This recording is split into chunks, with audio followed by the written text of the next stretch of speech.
Good evening and welcome back to another episode of The Longing. Tonight we are going to be continuing to read the Iliad by Homer. So let's get going on that.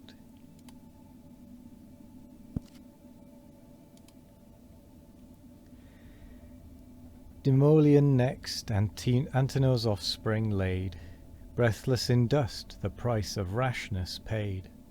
The impatient steel with full descending sway forced through his brazen helm its furious way. Resistless drove the battered skull before, and dashed and mingled all the brains with gore. This sees Hippodamus, and seized with fright, deserts his chariot for a swifter flight. The lance arrests him an ignoble wound, the panting Trojan rivets to the ground. He groans away his soul, not louder roars, at Neptune's shrine on Hellas' high shores. The victim bull the rocks rebellow round, and ocean listens to the grateful sound. Then fell on Polydore his vengeful rage, 268, the youngest hope of Priam's stooping age, whose feet for swiftness in the race surpassed, of all his sons the dearest and the last. To the forbidden field he takes his flight, in the first folly of a youthful knight. To vaunt his swiftness wheels around the plain, but vaunts not long with all his swiftness slain. Struck where the crossing belts unite behind, and golden rings the double back plate joined. Forth through the navel burst the thrilling steel, and on his knees with piercing shrieks he fell. The rushing entrails poured upon the ground, his hands collect, and darkness wraps him round. When Hector viewed all ghastly in his gore, thus sadly slain the unhappy Polydore, a cloud of sorrow overcast his sight, his soul no longer brooked the distant fight. Full in Achilles' dreadful front he came, and shook his javelin like a waving flame. The son of Peleus sees with joy possessed, his heart high bounding in his rising breast. And lo, the man on whom black fates attend, the man that slew Achilles, is his friend. No more shall Hector's and Pelides' spear turn from each other in the walks of war. Then with revengeful eyes he scanned him o'er. Come and receive thy fate, he spake no more. Hector undaunted thus such words employ, to one that dreads thee, some unwarlike boy. Such we could give, defying and defied, mean intercourse of obloquian pride. I know thy force to mine superior far, but heaven alone confers success in war. Mean as I am, the gods may guide my dart, and give it entrance in a braver heart. Then parts the lance, but Pallas' heavenly breath far from Achilles wafts the winged death. The bidden dart again to Hector flies, and at the feet of its great master lies. Achilles closes with his hated foe, his heart and eyes with flaming fury glow. But present to his aid Apollo shrouds the favoured hero in a veil of clouds. Thrice struck Pelides with indignant heart, thrice in impassive air he plunged the dart. The spear a fourth time buried in the cloud, he foams with fury and exclaims aloud. Wretch, thou hast scaped again, once more thy flight has saved thee and the partial god of light. But long thou shalt not thy just fate withstand, if any power assist Achilles' hand.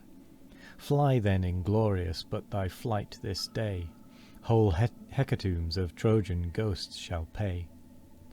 With that he gluts his rage on numbers slain, then Dryops tumbled to the ensanguined plain. Pierced through the neck he left him panting there, and stopped Demuchus, great Philetor's heir. Gigantic chief deep gashed the enormous blade, and for the soul an ample passage made. Lauganus and Dardanus expire, the valiant sons of an unhappy sire, both in one instant from the chariot hurled, sunk in one instant to the nether world. This difference only their sad fates afford, that one the spear destroyed and one the sword. Nor less unpitied young Alastor bleeds, in vain his youth, in vain his beauty pleads. In vain he begs thee with a suppliant's moan, to spare a form and age so like thy own. Unhappy boy, no prayer, no moving art, ere bent that fierce, inexorable heart. While yet he trembled at his knees and cried, the ruthless falchion opt his tender side. The panting liver pours a flood of gore, that drowns his bosom till he pants no more. Through Mullius's head then drove the impetuous spear, the warrior falls transfixed from ear to ear.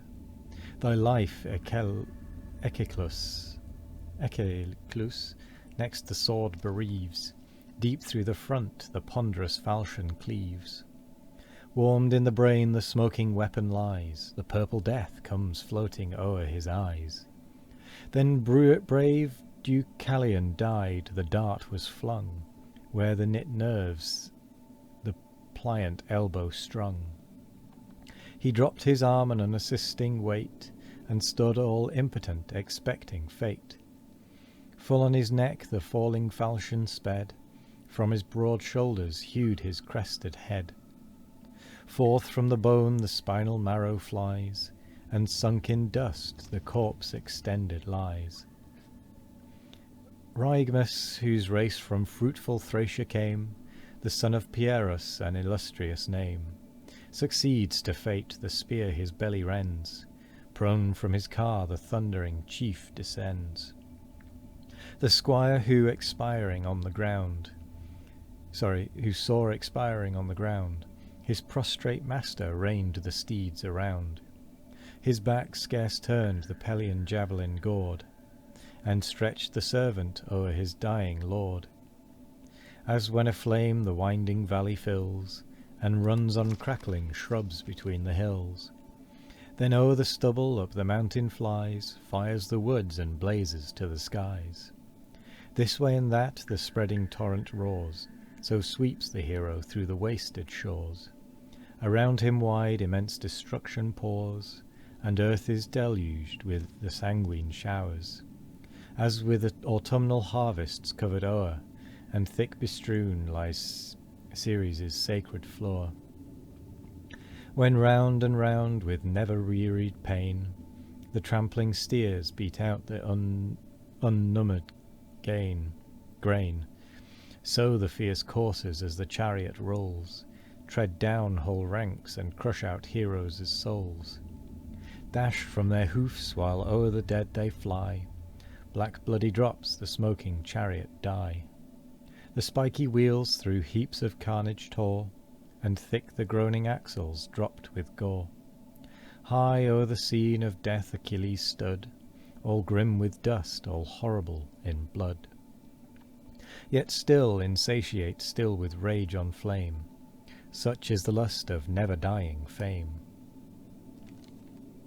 Part of me would continue this, but we have actually quite nicely come to the end of the book. Oh well, the sub-book. We've come to the end of book 20 within the set. So we are... Yeah, I'm going to stop the reading there a little bit earlier than usual. Just because then it sort of starts the next one off nicely, if that makes sense. And obviously having a nice start is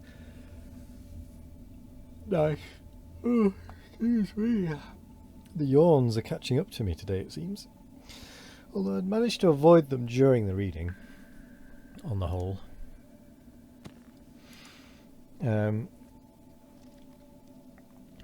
So yeah. Yeah, it's going alright. It's going alright, this book. I am struggling with the names as per usual, but then I always am with these old ones with funny names that I don't know. So, anyway, thank you very much for joining us today. I hope you all have a wonderful morning, evening, afternoon, or night. No matter what time of day it is, I hope you all have a wonderful one of it. And as always, we will be back tomorrow for more of The Longing. Goodbye.